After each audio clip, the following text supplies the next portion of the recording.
friends, it's Dan. Welcome back. Welcome to another plastic miniature review, this time for the late Roman Armored Cavalry produced by Victrix. And as with all of my sponsored content, I like to state up front here so you know that this is sponsored content because Victrix sent this to me to review for you. So thank you as ever to Victrix for their ongoing support here. This is now, if you're watching these in semi-real time, the 6th set that we're reviewing from the late Roman range. We've looked now at their cataphracts, unarmored cavalry, armored and unarmored late Roman infantry, and their archers, and now their armored cavalry. So as the name implies, I'm expecting these to fit somewhere neatly between their unarmored cavalry and their cataphracts in terms of armor and equipment. However, there are also two other boxes from the late Roman range that we've not looked at yet, and those are their horse archers and their early Saxon unarmored infantry. We actually looked at their armored early Saxons last fall. So there's two more boxes outstanding. There are going to be some more late Roman boxes coming out here shortly, namely their Carolingians and their Franks, and I think there's some others in the pipeline as well. So I'll eventually review those just because I want my completionist badge for the late Roman range, but we'll get there. But in the meantime, let's take a look at these guys. So if you bought this for yourself, they're going to arrive in a little bag with the sprues inside, and I like these in a retail setting. It's very nice, at least for kind of maniacs like me, to be able to actually look at the sprues ahead of purchasing them. But if anyone has any reservations about stuff like being flimsy or breaking in transit, I've said before, I'll say again, it's never happened to me, and if it ever does, I'll let you know. But I've gotten many dozens of sets from Victrix shipped abroad. Nothing ever breaks. But if anything like that happens to you, just reach out to their support. But please don't let that be the only reason you don't pick up a Victrix set, because they're really fantastic. On the back of this box, it's on the back of this piece of cardboard, you'll see there's a breakdown of the old system they used to use for instructions on how things should go together. But what you'll be greeted with now is one of these. So this was tucked in between the sprues in the set, and you can see this is a visual depiction of the same information. I say in all my Victrix reviews too, because I know there are also some reservations about this seeming kind of intimidating, especially to newer gamers, but these are really guidelines. We've done several kit bashing videos with Victrix sets in the past where, as long as you're paying attention to arm attachment points and head attachment points, because I use a couple of different ones, but it's chiefly this flat neck attachment point system, they're really interchangeable. Everything's the same scale. So like these arms could easily fit on this model, because you can see that the sleeve is cut off at the exact same spot. And I would bet that this one's pretty much the same. So in fact, on a lot of the newer schematics, it actually says at the bottom that most arms are interchangeable, and that is true. So again, don't let that scare you off. But then the main event, of course, is that inside you're going to be greeted with 3 sprues of 4 riders apiece, again 12 riders, 3 sprues of 4 horses apiece for 12 horses. 12 miniatures is what I'm dancing around saying. If you're new here, welcome. What we're going to do here is isolate one each of these sprues. I'm going to give you bits, breakdowns, and everything. We'll look at some of the details up close. I'll assemble the figures. I'll do a little bit of the kit bashing that I just alluded to. I will do some scale comparisons with some other cavalry miniatures in my collection, and then I'll give you my final thoughts. So one each of these sprues, and we tend to look at the horse sprues first here when we're doing cavalry sets. So let's do that here. If you watch the unarmored cavalry review, you might as well just skip through this because it's the exact same sprue, but we're going to go through it as though we've never reviewed it before, just for anybody that did not watch that review, so they have all the info in one place. So shot of the front and back of the sprue here, all normal Victrix production notes apply, which is that you can see there's basically no mold lines anywhere. Very clean sculpts, very crisp sculpting, and you can see that the horses are all individual. You can see that they're not exactly the same in terms of the saddle. Some of the cloth sculpting here, it's all excellent. This is also their 2-part horse design compared to the 4-part horse design that I think many of us are accustomed to, where you have 2 halves of the body, the tail and the head are usually separate attachments. And in fact, their cataphract horses are that style, whereas these are nice because they're efficient to put together. And there's still plenty of variety in terms of like the way that the horse heads look. So you're going to have a diverse set of models there. And then there's some accessory bits. I did learn from the Unarmored Cavalry review that these saddles are specific to each horse. So, and the bottoms of them are slightly different. You can see like this one's wider than this one. So you actually can't mess it up, but it's something to be aware of, that the saddles are specific to the horses, and that's clear on the instruction guide too. And a couple of accessories here. You can see there's like some flasks or some jugs, some saddle like cloths, bedrolls, some javelins, and a couple more options on the far side.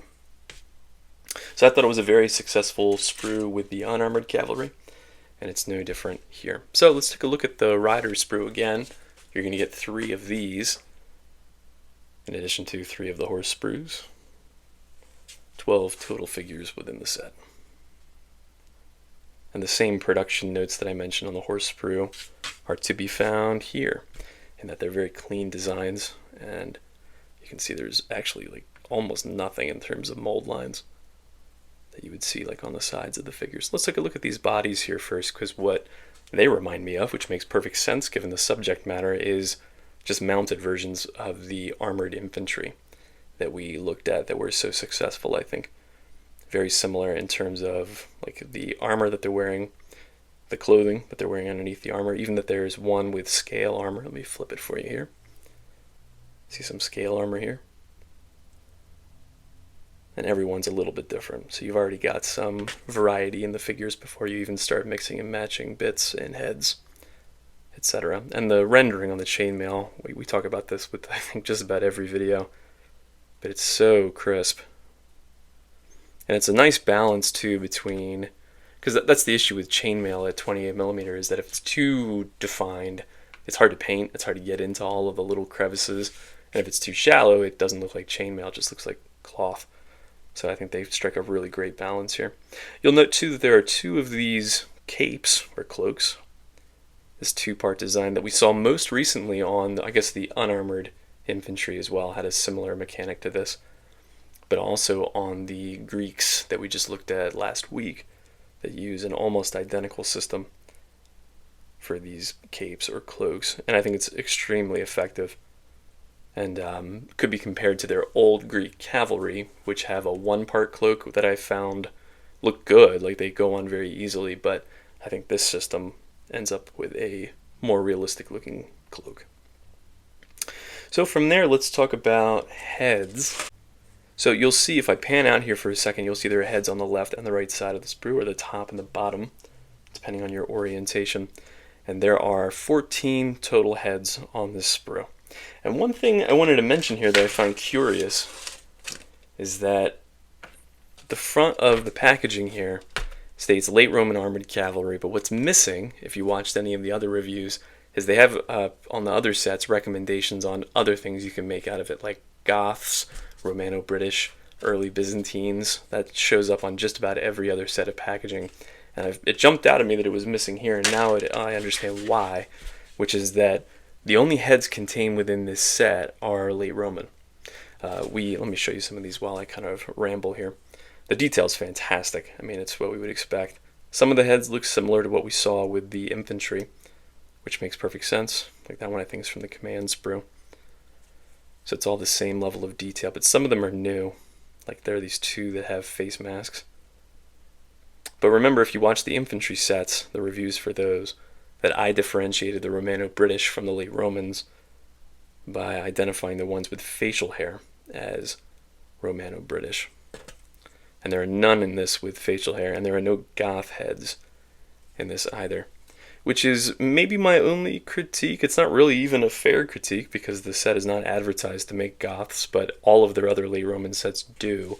And if I pull back on the sprue here for a second, there's nothing wrong in terms of the number of bits on this set, but it does look like there was a little bit more space. Like you could have crammed in, I think, a couple more heads to make some Goths out of it. Now, to be completely fair, again, if you have any of the other late Roman sets in your collection in addition to these, you're gonna have so many leftover heads, it doesn't matter at all.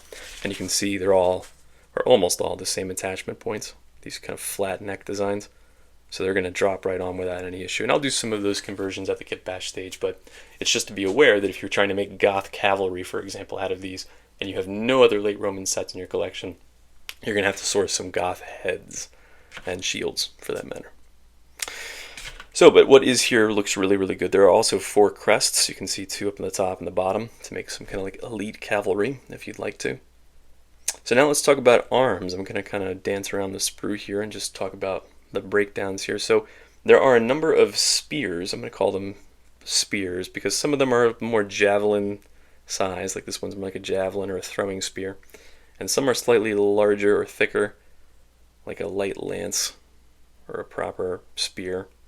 So I'm just going to call them all spears. So there's 7 spears.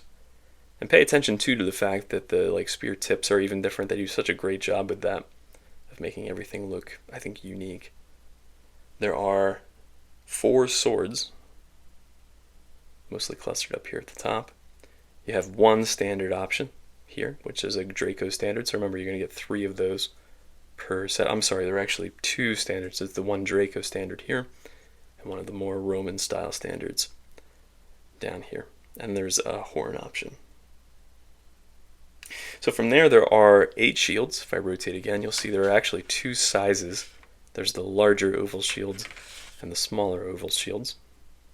So enough to equip everybody the same way if you like. The backs are all sculpted with lovely detailing. But remember, there's no round banded shields like we've seen on just about every other late Roman set. And then there are 4 scabbards in slightly different styles. And that's it. As it sits on the sprue, everything looks really fantastic, which is no surprise for Victrix. Again, maybe my only observation, can't even really call it a critique, is that there are no goth heads, no goth shields. And from looking at the sprue as it sits, comparing it to other Victrix sets within this range, I feel like you could have maybe crammed even just 2 round shield options, maybe a couple of goth heads on here to add more versatility within this one set. But let's see what kind of kit bashing we can achieve. So I'm going to cut here, I'm going to build some of these figures and see what I can come up with. Alright, I've got some built up for you here, so let me walk you through them. And they were very easy to assemble. I actually genuinely hope that Victrix moves to this 2-part horse design for all of their sets going forward, because they're just so easy to put together, and you've still got plenty of variety within them. Here's another one built just straight out of the kit, using one of the face mask helms. And there are enough helms, I think I mentioned there were 2 with face masks, to equip half the unit with face masks then, mathematically, if you wanted to. And then there are a bunch of face masks within the cataphracts as well. This is just to show you that the horses, this is the unarmored cavalry on the right, armored cavalry on the left, that it is the exact same horse sprue, which is also nice because it means the riders are the exact same size in terms of scaling. So any of the conversions I could have done with the unarmored cav, I could easily do here as well. I mentioned there are no goth bits within this set, but there are plenty of goth bits within the other 4 or 5 sets that we looked at. So here's one. I think the head was taken from one of the command sprues, along with the shield, but otherwise the body, the horse of course, are from the set.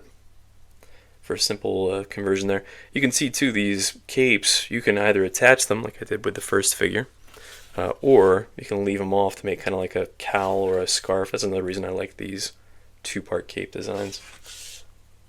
And then here's another one here. This one is using a head from the cataphract set, but otherwise everything is from the armored cavalry. A couple conversions, I'm kind of cheating here, but I'm guessing a lot of you probably did not watch my unarmored cavalry review, so I wanted to show you some of those conversions from this set, the conversions I did in that set, because I can do the exact same ones here, right, because they're scaled exactly the same way. So again, here's some oathmark bits on this guy on the left. That's actually a Greek head from Victrix 2 to make some kind of generic fantasy dude. Here's one just to show you again. Imagine these bits swapped onto this guy, right, to make a early Norse. Here's one using some oathmark elf bits. Again, these are the unarmored bodies, but it's a very similar concept. Same horses even. So you can see how easy it is to mix and match bits here. I gotta be honest with you too, if you're a Middle-earth strategy battle game player, like playing Rohan for example, you should check these out, man. I'll show you here in a second how they scale up, but they already, just like out of the box, look like Rohan to me. So anyway, food for thought. Let me throw them on a Lazy Susan. We'll see how they scale up. Alright, got quite a few cavalry models here spinning around, so let's call them out, starting in the center frame. So that is from this set, the Armored Roman Cavalry. I'll just start saying this set from now on. That is Wargames Atlantic Mounted Sergeant, Perry Miniatures from their Light Cavalry. This set. That's a Victrix Cataphract from the same range. Victrix Medieval Knight. This set. Wargames Atlantic Medieval Knight. Fireforge Games Medieval Knight. This set. Firelock Games. And Perry Miniatures, but an armored variant of the one we looked at earlier. What's the final verdict? I mean, this is just as versatile, I think, as the unarmored cavalry that we looked at last week, in that, yes, you can obviously use these for late Romans, but with some simple head swaps. You've got Goths, you've got Romano-British, you've got, I know they have separate sets for Carolingians and Franks coming up here soon, but you've got those here too without any issue whatsoever. Some early Norse factions, like any of your Danes, just again with some head swaps going into the east, some early Byzantines, Parthians. There's just so much you can do with, you hear me all the time talk about the chassis of the figure, right? Just how much potential there is there. And that's even putting aside fantasy gaming. I mentioned Rohan specifically, I think, and the price is absolutely right. If you juxtapose model per model, how much you're paying for a Rohan cavalry figure versus something like this just straight out of the box. So anyway, check them out. I got a link down in the description to the Victrix site. Huge thanks once again to Victrix for sending these our way to take a look at here. Another excellent entry into the late Roman range. Makes me very excited to see what's going to be coming up here soon for the rest of the late Roman range. Appreciate all you guys for dropping by for this one in the meantime, and until next time, happy gaming.